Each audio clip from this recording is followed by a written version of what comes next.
All right. What's up, everyone? This is Derrick Broze of the Conscious Resistance Network, and today we are going to talk about George Floyd. More specifically, we're going to discuss the protests, and of course, some were riots and looting that took place in the days after George Floyd's death. And of course, there's been some unrest, civil unrest, taking place in Atlanta right now because of Rayshard Brooks and other police killings. I'm hoping that some of you who are more on the conspiratorial side of things see that, hey, guess what? People are being killed by the cops. Real, these things are real. It actually does happen. Not every single one is just a conspiracy designed to turn you, get you to revolt and under some false pretenses or whatever. But we're going to explore all that. So specifically, I'm going to be exploring who is George Soros, briefly, for those who don't know. What has George Soros actually done? He's been accused of a lot of things. What has he actually done? And then we'll look into where we're at now. Is there any evidence for George Soros funding the George Floyd protests, for example, Antifa, lots of these different claims that have been going on. So that's what we're going to get into today. Before we do that, though, I want to remind you guys to bookmark theconsciousresistance.com. This is my website where I've been working since 2012, where you can find all of my content, documentaries, books, essays, articles, everything. You can find everything on my work that you would like to, and maybe even things you didn't know you were looking for. Let's continue. I guess let's just continue. So we're talking about George Floyd today. We're talking about George Soros. We're talking about a lot of the claims that some of you might have made and you might have seen out there during this crazy time we're living in. There's some truth to these claims. I want to preface this before we go any further to say there is some truth to the claims about George Soros. This is not all just anti-Semites who hate the Jews and are out there trying to, just spread hate. There is genuine information that we're going to be able to get into. So if you guys can hear me okay, we're going to continue on right now. I want to remind you guys first to visit my website. Let's try this again. Make sure it doesn't freeze. theconsciousresistance.com, which is the website where I've been putting all my content for years. You can follow me on Minds, follow me on Discord, join our text list. Guys, please join the text list. I've got room for 4 of you, and then I'll have to make a brand new one again. Join us on Float, BitChute, etc. And you can find more of my work there. Without wasting any more of your time, let's do this. Who is George Soros? George Soros, born George, August 12, 1930, is a Hungarian-American billionaire investor and philanthropist. As of February 2018, he has a net worth of $8 billion and has donated more than $32 billion to his philanthropic agency, the Open Society Foundations. Now, just to save you some time, basically, he operates in a very similar fashion to Bill Gates, in the sense that I've talked about for the last weeks or month here, that George Soros uses his foundation, the Open Society Foundation, and other groups that he's a part of, to funnel his money to projects that he cares about. Oh, big surprise there, right?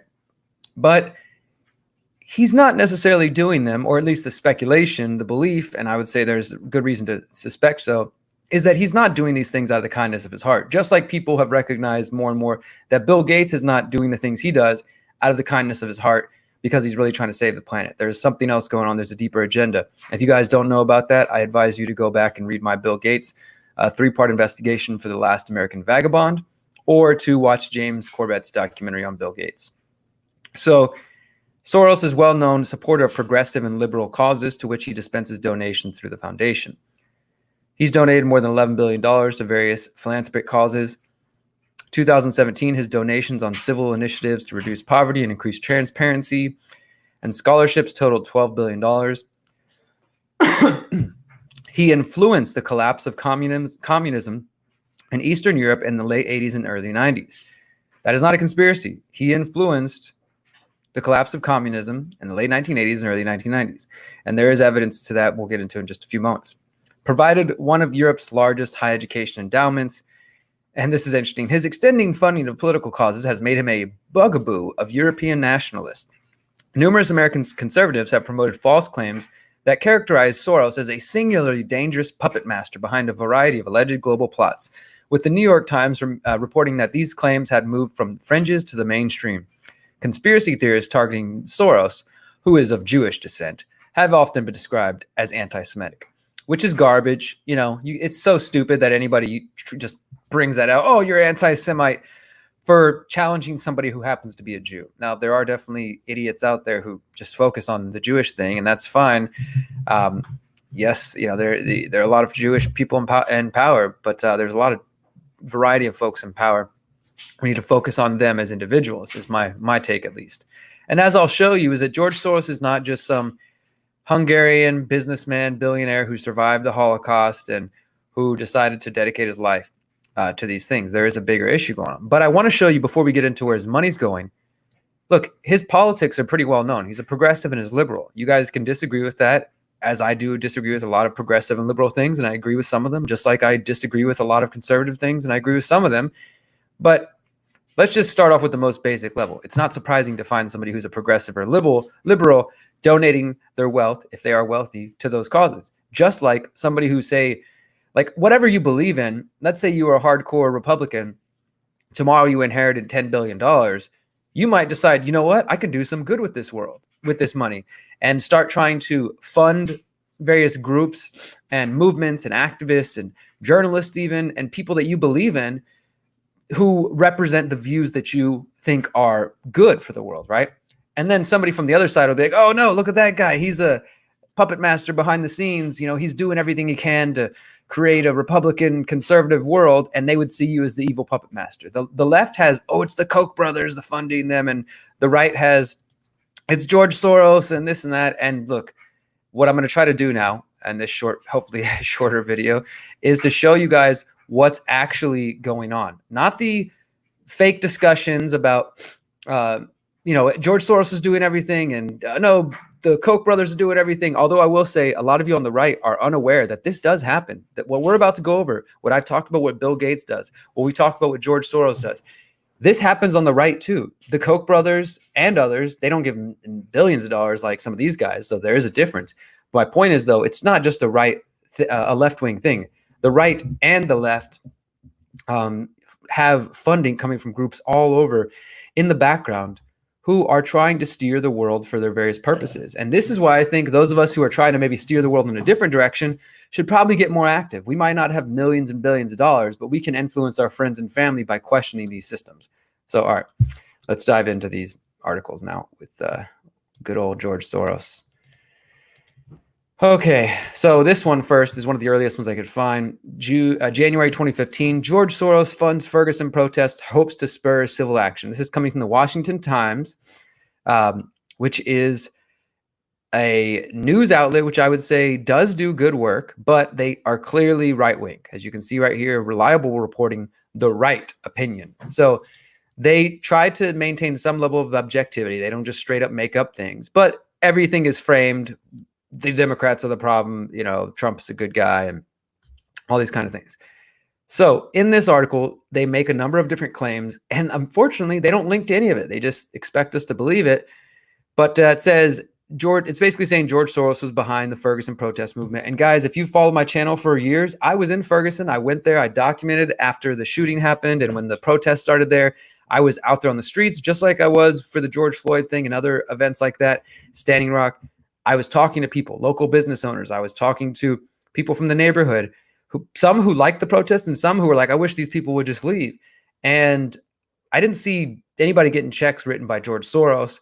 I didn't even see much organization going on. It was kind of scattered. And of course, as things went on, what has come to be known now as Black Lives Matter, like blacklivesmatter.org or .com, whatever it is an official organization, which should be seen and you guys should understand, hopefully you can get this, there is a Black Lives Matter organization and there's a Black Lives Matter movement. And they are not the same thing per se. They might overlap and occasionally have similar views, but the Black Lives Matter organization, which is funded by different groups which have ties to Soros or have at least received donations, that doesn't mean he literally wrote each of them a check. It means that one of his organizations sent some money there, and who knows what it could have gone to. It doesn't necessarily, you guys, it's important for us to follow the money, but money alone and say somebody writing a check for this, even with Bill Gates writing a check to the World Health Organization, that doesn't inherently mean he's controlling the World Health Organization.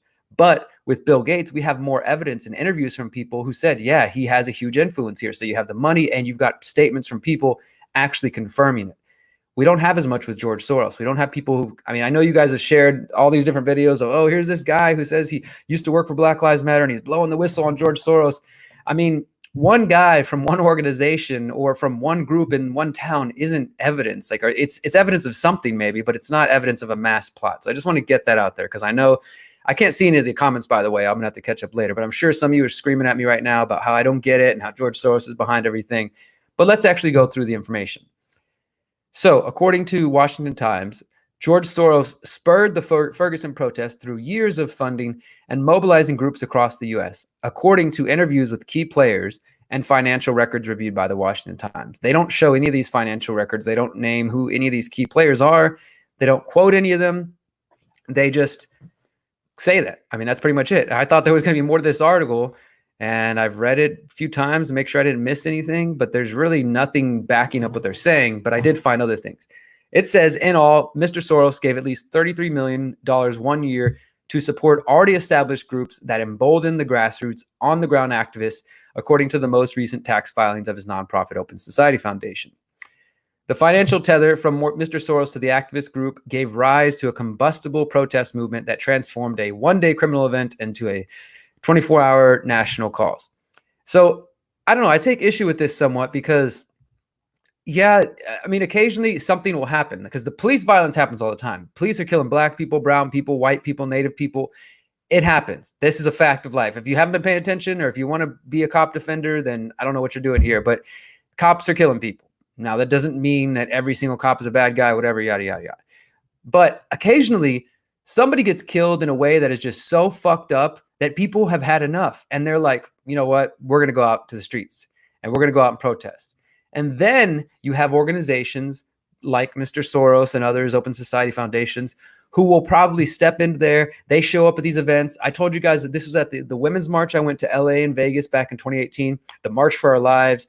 The Black Lives Matter organization has worked with Act Blue, which has given money to Democratic candidates. So that doesn't mean that the movement itself and everybody on the ground is, getting paid by Soros, but there is some truth to that. But again, what he has is a network of activists who are funded by George Soros. Most of them, I would say probably 90% of them, never actually met the guy. They just know, and some of them probably don't even know where the money's coming from. They just hear that there's a local group like moveon.org or something, and they're like, oh, this sounds like it's about the causes I care about. I think I'm going to go get involved. And then that group, being funded by Soros or Gates or whoever, can then use their organization to, let's go to this big protest. Hey, there's a lot of people in Ferguson. There's a lot of people in Minneapolis. There's people in Houston. Let's go there. Let's get our people on the ground. Let's get our local chapters activated out there. Go out there, encouraging them to vote and, pushing the message we want. That's a real thing. And some people call this astroturfing. That's a whole other topic, but it's worth exploring for activists. And so they interview Kenneth Zimmerman, director of Mr. Soros' Open Society Foundation. He basically says that they have a belief in helping people participate in government is indispensable to living in a more just, inclusive, democratic society. Now, look, that shouldn't scare anybody, having people be more participating in government. That's a mainstream statist view. I'm an anarchist, so I don't really want people participating in government, but that's what most people think is a good thing. Helping groups combine policy, research, and data collection with community organizing feels very much the way our society becomes more accountable. And this word I know freaks out a lot of you guys too, community organizing. I used to have a bio, one of my bios on one of my social media accounts, I put community organizer because it just seemed like, well, I'm more than an activist. Maybe this explains what I do. And then some people were like, did you know Obama was a community organizer? Are you a communist? Yeah, it's just people are so triggered so easily by certain words. It's ridiculous to me. So then they start talking about buses of activists in Staten Island, Cleveland, Ferguson. Mr. Zimmerman says, these protests were spontaneous. We don't have the ability to control or dictate what others say or choose to say, but these circumstances focused people's attention, and it became increasingly evident to the social justice groups involved, which are probably funded by Soros, what a particular incident like Ferguson represents. So they're just capitalizing on a situation more than anything. I know not mostly, but some of you think that everything is fake and engineered, and so all of these deaths are just false flags. I mean, people get killed by the cops. You guys totally disrespect the loss of life by just turning it into a conspiracy. Buses of activists from the Samuel Dewitt Proctor Conference in Chicago were sent, and that's apparently funded by Soros. From the Drug Policy Alliance, like, again, the Drug Policy Alliance is a group that tries to end the drug war. I mean, these are these horrible things that people are so afraid of. Make the Road New York and Equal Justice USA, from the Sojourners. These are just, they're listing off groups that apparently came to Ferguson, and these groups have received money from the Open Society Foundation, and networks from the Gamaliel Foundation descended on Ferguson in August. Now, listen to the interesting way that Washington Times tries to spin this. Okay, the plethora of organizations involved not only shared Mr. Soros's funding, but they also fed off of each other using content and buzzwords developed by one organization on another's website, referencing each other's news columns and creating a social media echo chamber of Facebook likes and Twitter hashtags that dominated the mainstream media and personal online news feeds. It sounds like they know how to use the internet pretty good. And yeah, they got a lot of money, so that makes it easier. But honestly, what this reminds me of is the way the mainstream tried to attack the independent media and say that we were Russian bots. And they're like, they said the same thing, is that we have multiple websites, we share accounts, we share Facebook pages, because it's a small circle. A lot of us know each other. So we go on each other's channels, we go on each other's pages and, interviews and all this stuff. And you can create somewhat of an echo chamber, but you can also create an ecosystem that once people step into, there's a whole new world for them to explore. And that's essentially what they're saying that Mr. Soros's funding is doing with these different groups, is creating a social media echo chamber of websites and, activist groups, Twitter accounts and all that. And it sounds like they did a good job with it. And it's because he has that much money. I'm not saying it's a good thing. I'm just saying it's not nefarious alone to do that, because everybody tries to do that. We all try to influence other people by creating platforms. And then some of us partner up with other people and we create ecosystems to engage people. I'm getting caught up, and this is going to take way too long if I don't hurry up. So let me just tell you about one of the foundations that George Soros funds that was involved in Ferguson that some of you may have heard, the Gamaliel Foundation. I know that this is going to ring some bells for many of you. The name Gamaliel refers to, I'm probably pronouncing that wrong, biblical wise man who was the teacher of St. Paul, who Saul Alinsky considered to be the first great congregation-based organizer. And of course, this is the organization that Barack Obama worked for as a community organizer on the south side of Chicago in the 80s as a consultant and a trainer. And so just to kind of point out that connection. And then I also wanted to show you guys, look, here's some open secrets records from the Koch industries, Koch brothers. They've given $10 million in 2019, which is a lot of money, but it's definitely nowhere near the billions that Soros is giving. So like I said, there is right-wing funding, but maybe Sheldon Adelson, the Israel Zionist, is giving as much as the Soros. I'm not exactly sure. And then here you go, Daily Beast, kind of responding to the Washington Times. No, George Soros didn't give $33 million to Black Lives Matter. And that's true, because people don't know how to distinguish between the nuance. No, he didn't give to Black Lives Matter, which is an organization, and at the time was a group that was started by 3 women that work, of course, the people are saying work at Soros-backed organizations. This was repeated by Bill O'Reilly, et cetera, et cetera. But a director at Soros Open Society Foundation says the billionaire did not give money to the 3 women who rallied together on Twitter.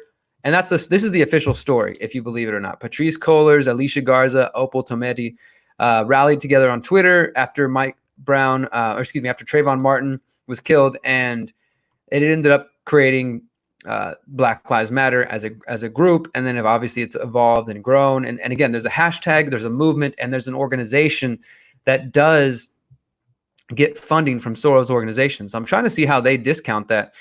Open Society Foundation spent more than $826 million in 2014. According to the Washington Times, it details $33 million in domestic expenditures on social justice issues, about 1/8 of which went to the Drug Policy Alliance, a nonprofit whose goal is to end the war on drugs. So again, like, he gave money to organizations that showed up there, and some of them probably have, radical Marxist ideology that I don't necessarily agree with, but a lot of, like, the Drug Policy Alliance, guys, I really don't give a shit if George Soros gives money to the Drug Policy Alliance. Can they end the drug war already? Like, cool. George Soros would have at least done something good. Now, I'll just show you. This is from Open Society Foundations, September 2015. And they do mention those women and Black Lives Matter right here. I think this is even before it became what it is now. Or no, they mentioned here's, social justice leader Patrisse Cullors, co-creator of Black Lives Matter. So they've basically sponsored a forum where she spoke at. And that's, that's something. Okay, so that's one connection to Black Lives Matter. Then I go over here to Judicial Watch, because I know they've done most of the work on exposing George Soros, as this is of course a right-wing outlet, but they do a lot of good work as far as filing open records requests and getting documentation. And documents don't lie. Documents, some people might put their opinion in them, but they're government documents, right? It's not just somebody's opinion from the right or the left. So as you can see, they have a lot of news on George Soros. We're going to dive through this really quickly, because most of it is, I think, things you've seen. But I want you guys, now that we've established who George Soros is, we've talked a little bit about where this whole thing started. It started with Black Lives Matter, Trayvon Martin, Mike Brown. People started to say back then, while I was in Ferguson, saying George Soros is there, or George Soros is, it's fucking InfoWars, saying they're bussing in people. And I'm there. I don't see any buses anywhere. I'm just saying, like, so many of you only understand and take in the world just by what you see on the internet. It's just the same as TV. You're trusting somebody on TV or on your computer screen to tell you about the world, as opposed to going to experience it. So I try to show you guys the news, but also I encourage you to go find out for yourself. Judicial Watch uncovers 5 more Clinton emails containing classified material on her unsecure nonstate.gov. So let's see where Soros is mentioned. And the new documents include a reference to a Clinton meeting with controversial left-wing billionaire George Soros and advice to Clinton from Sid Blumenthal. So that's the only mention of Soros right here in this thing. Okay, then it says another set of emails about invites for the week in an undated but apparently written in early 2009, notes that Clinton, has a, quote, George Soros lunch from 1 to 3 in Southampton. So she met with George Soros. That's not unsurprising, as I'm going to show you guys in just a moment. Let me see where I got that link. It's going to have to wait. Then you go over here and you can actually see the emails with George Soros' name right there, just so everybody understands that this is a real email. George Soros. And there is a lot of crazy things in Hillary Clinton's emails that we still don't know the truth about, including the Huma Abedin, however you pronounce her name, and the what's that one guy, Anthony Weiner, his whole thing. There's some weird stuff in there. We don't have time to get into that today, but that's Hillary's emails. And here's the CNBC report. Here's who was in the room when Clinton met with Soros at the State Department. Okay, well, that's interesting. Hillary Clinton. But again, remember, George Soros is a progressive left-wing guy. Of course, he's going to be meeting with the potential candidates. Where it starts to get weird for me, and this is what Judicial Watch does show here, is that George Soros, as even that first article, I think it was a CNN one, mentioned that George Soros played, or it was the Wikipedia, played a role in influencing the fall of communism in Eastern Europe and in Ukraine. Judicial Watch says new documents show State Department and USAID working with Soros's group to channel money to, quote, mercenary army of far-left activists in Albania. This is where he's been most accused of playing a role. And yes, again, the mainstream is going to say this is all anti-Semitic claims. People are just, accusing him of all these things because he's a Jew. But I mean, again, we find the footprint, and I'll just link these guys. I'll link all these links afterwards. It's going to take a minute, but I'll link them all once I have time after the video is over. This just shows how the same case, George Soros's money is going to various groups: Macedonia, Romania, Colombia, Guatemala, and Albania. And so even here, let me just show you this, a CNN transcript from 2014. And let's just search Ukraine. No, let's go down to overthrow. Hold on, let me find it. Somewhere in here they mentioned George Soros. Okay. Soros admits to overthrowing or being okay, so here we go. What is the guy, Zakaria from CNN says, first on Ukraine, one of the many things that people recognized about you was that during the revolutions of 1989, you funded a lot of dissident activities, civil society groups in Eastern Europe, the Poland, the Czech Republic. Are you doing similar things in Ukraine? Well, I set up a foundation in Ukraine, a foundation, that's how he operates, before Ukraine became independent of Russia. And the foundation has been functioning ever since and played an important part in events now. This was during the, Ukrainian Civil War, revolution, whatever you want to call it, around 2014, 2015. Here's the AFP reporting. Soros ready to pour $1 billion into Ukraine. He's clearly using his money to influence these areas, and he straight up admits it on CNN in the CNN transcript. They even say, like, hey, you played a role in the 1989 revolution. Did you have a role here? And we got Judicial Watch talking about his role in Albania. And the New York Post kind of did a similar story about the same thing, about his mercenaries. He was accused by the Prime Minister of Hungary, Viktor Orban, of using mercenaries. He said mercenary organizations to influence the election and, things of that sort. So there's a very much an anti-Soros mentality in the country. And I don't live there. I don't know. It could be because some people hate him because he's Jewish, but also maybe some people just see that, hey, this guy is using his money to destabilize our nation. Judicial Watch goes into Soros using millions to destabilize Macedonia's government. Judicial Watch talks about Romania, open society over there. This one is Guatemala, similar thing. Again, I'll post all these links for those of you who want to get deeper. My buddy Brandon Turbeville, back in 2015, George Soros, NATO U.S. color revolution machine behind unrest in Macedonia. These things, whenever a protest movement pops up and it's a false protest movement, this time it was called in Serbia, it was called the Bulldozer Revolution or the Rose Revolution in Georgia. They always end up with these different names. They often have been funded by organizations connected to George Soros and the Open Society Foundation. Again, though, I have to reiterate, that does not mean the activists on the ground are being paid by him. That does not mean that every single activist is just a stooge. Some people really want change, and they might not understand that they're being influenced or guided by some other force, behind the curtain. So this is why I think it's important for truthers and conspiracy theorists not to dismiss these movements.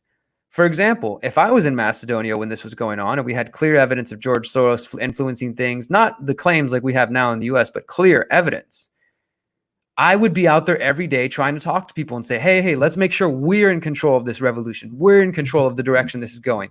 Let's not let this be taken over by billionaires with their agenda and their money, instead of just sitting on the sidelines and judging people or just being a conspiracy theorist, which is what a lot of you are. Judicial Watch sues for Soros documents, files FOIA lawsuits against State Department and U.S. aid for records about funding and political activities of George Soros and Romania and Colombia. So again, they're getting deeper into that. They did this report that came out November 2018, the financial and staffing nexus between the Open Society Foundation and the U.S. government. And they're basically saying that taxpayers are actually helping fund some of these same projects that Soros is trying to promote. And they talk about the web of how that works. And the Soros network is engaged in an active and ongoing effort to affect politics, economics, and societies in Albania, Macedonia, Romania, Hungary, Latin America, Honduras, Guatemala, Mexico, and elsewhere. And they talk about how he works across academia, the courts, labor, agriculture, social justice organizations, religious organizations, and political groups. And this report is like a deep dive. It goes like into everything that these previous links have covered, but in one final report. So then what else do we know about George Soros?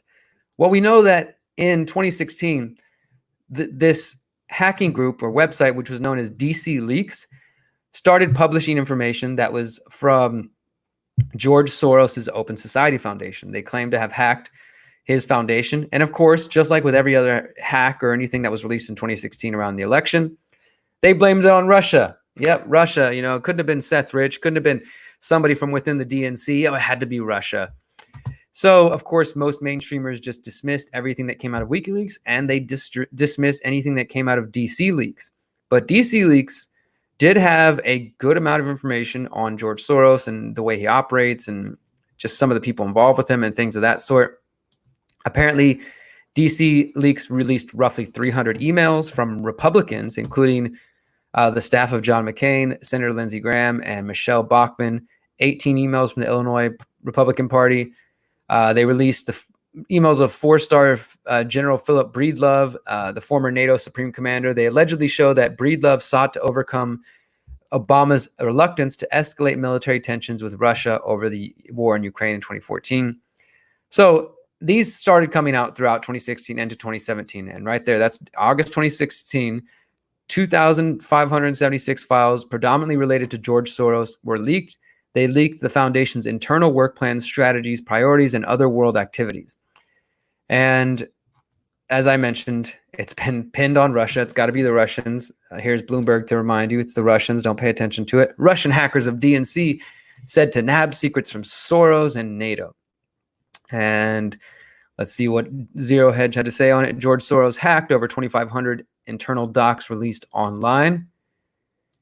I don't know if they provide any more detail than that. They say things like there is research papers called European Crisis, Key Developments of the past 48 hours, Ukraine debate in Germany. So some things that are probably just nothing. And okay, it's just internal documents of a philanthropic foundation. It's not like he has on some email just sitting waiting to be found and hacked. Here is my secret plan to overthrow the world. But it does provide some context. According to Zero Hedge via the Duran, which again, some people say is Russian propaganda, leaked memo exposes George Soros' plan to overthrow Putin and destabilize Russia. And it's in the emails. I mean, you can go find the copies of the emails yourself. And it just talks about how Russia needs to be taken care of. It's Soros's great enemy, and they get into more about that. And then we got this one here. Here's actual copy of the website that I was able to find, and lots and lots of documents. You know, you got to be careful downloading files like this off a website that you don't know. Could be Russian hackers, could be real hackers, could be anybody just trying to get in your systems. But the emails are available right there. And then Brandon Turbeville, who wrote about this in August 2016, George Soros hacked, MSM blames Russia, many dissident organizations revealed in leaks.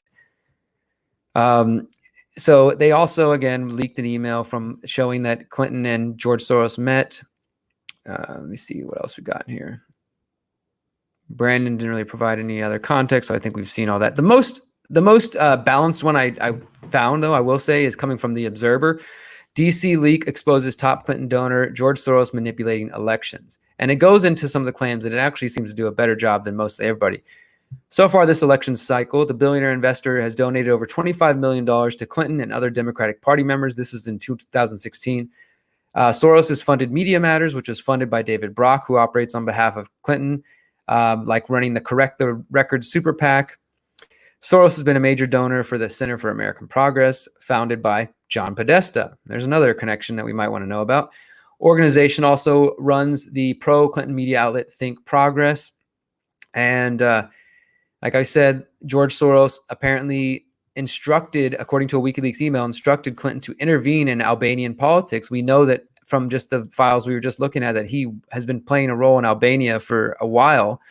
And he was instructing Clinton while she was Secretary of State to intervene there. Soros directly benefited from Clinton pushing for the 2011 Panama Free Trade Act, as several of Soros's holdings were implicated in a scandal there.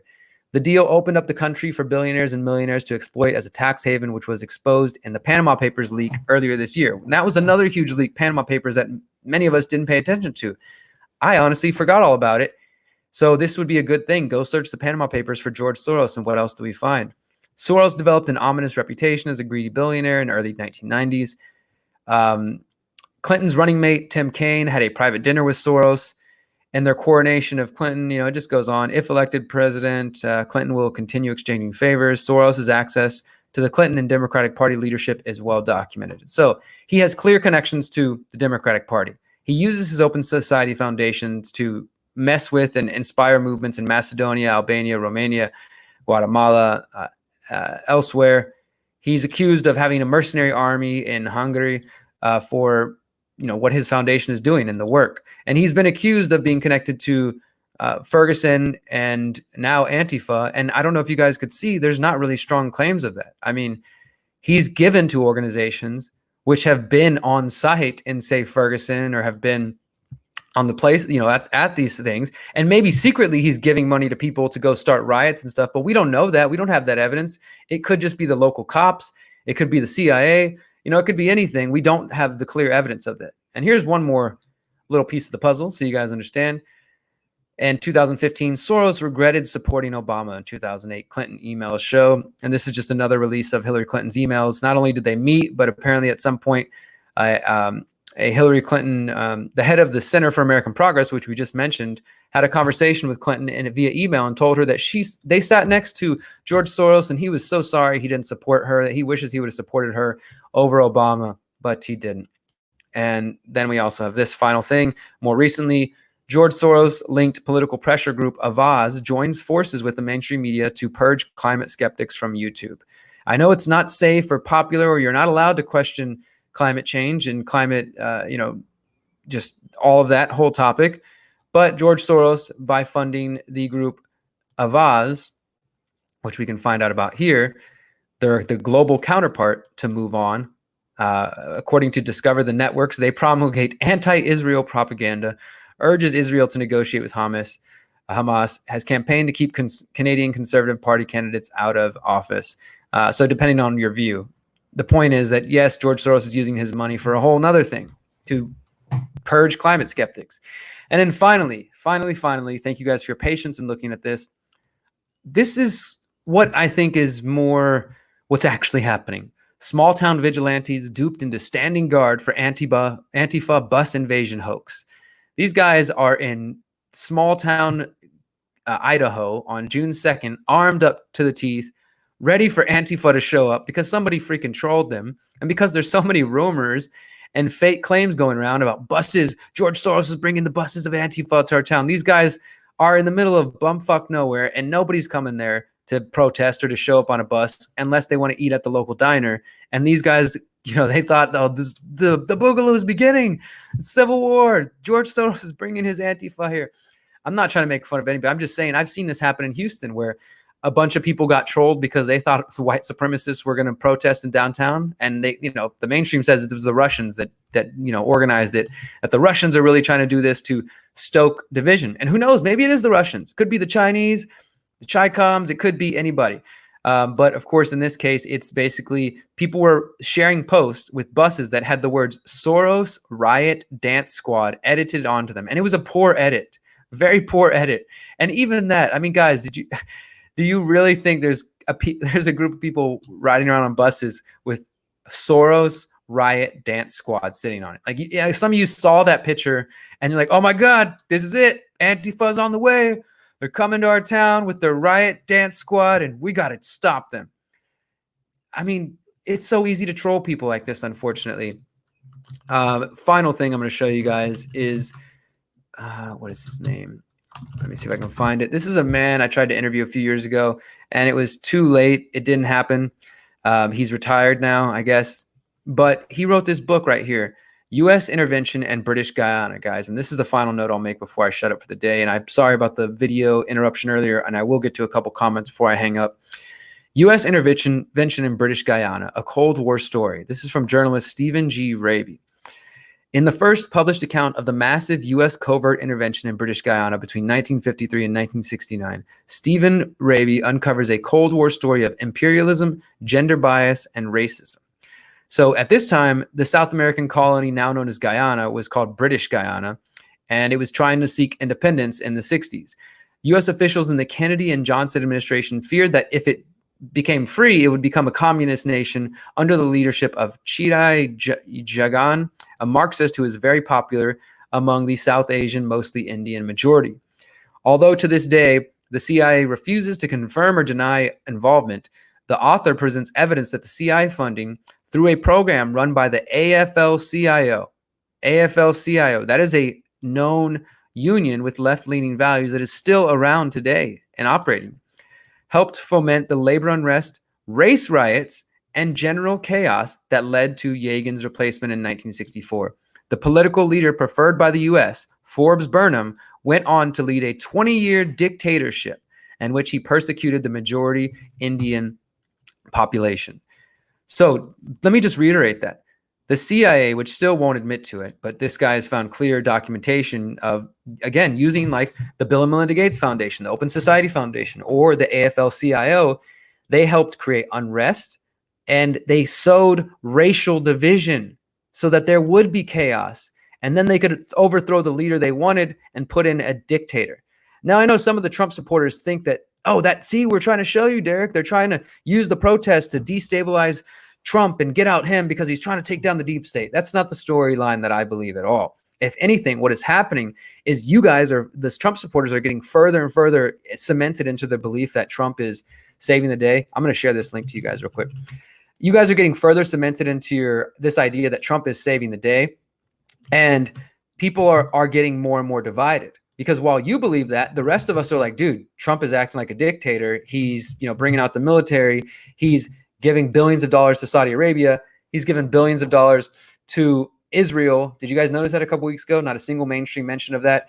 He's got Goldman Sachs and Bilderbergers and oil oligarchy people sitting in his cabinet. I mean, you can't just say, oh, he's people are making decisions for him. Anyways, my point is, yes, Trump is a freak machine. I like that. Trump is the machine.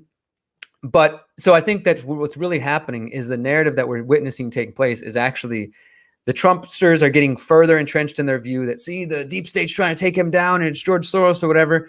And then the other side sees that Trump is acting crazy and they get further cemented into their view that Trump is literally Hitler. And then some of them are following this story that like, oh, all I have to do is vote for Joe Biden and everything will be better. But yeah, that's what I see, guys. So I hope you understood what is going on. I hope I laid that out. I know we had like a brief interruption earlier. My computer froze. I apologize for that. So if you're watching this later on, just be patient. I'll try to go cut that section out.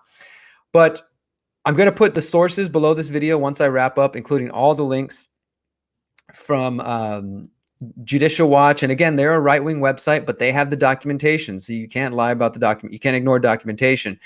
And yeah, I mean, George Soros is involved in a lot of different things. Just like I've exposed that Bill Gates is involved in a lot of things, Soros is definitely funding different programs, has been involved in funding unrest in other places. And we've seen the CIA and the US government do these sort of things. So it's not unheard of that governments and maybe even private individuals would try to do this.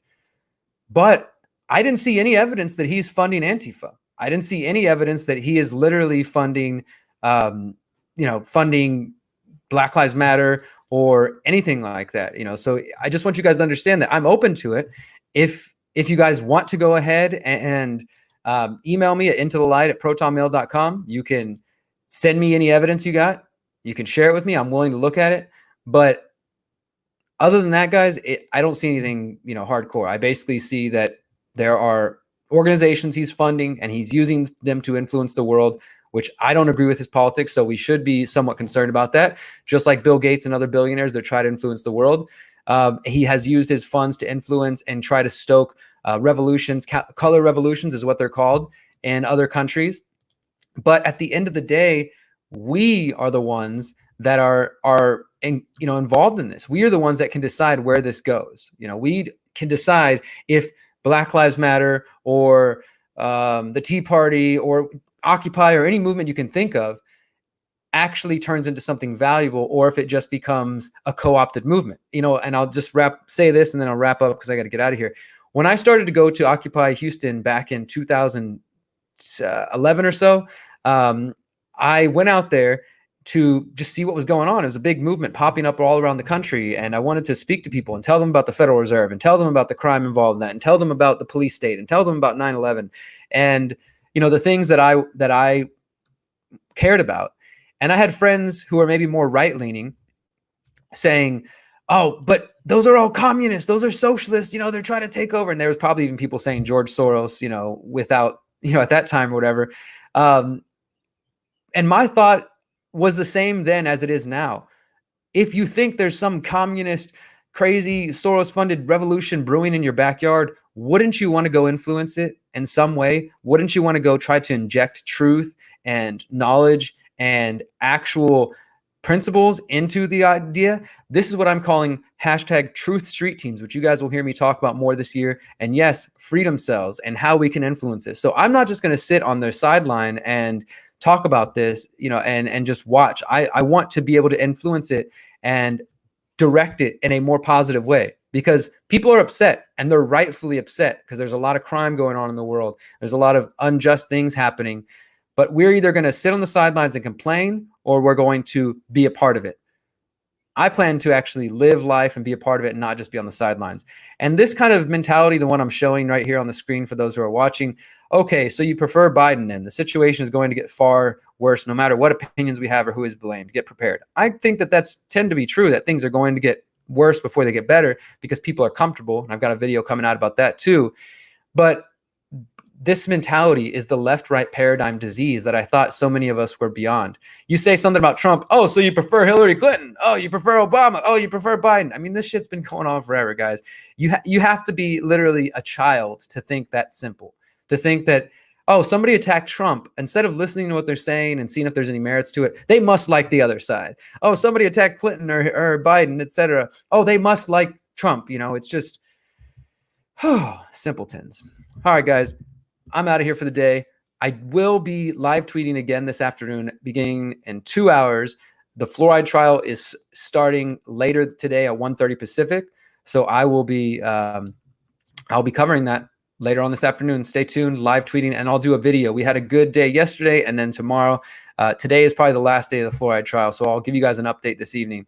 That's all for now, though, guys. If you're new here, please like, follow, subscribe, and until next time, remember, you are powerful, you are beautiful, and you are free. Peace.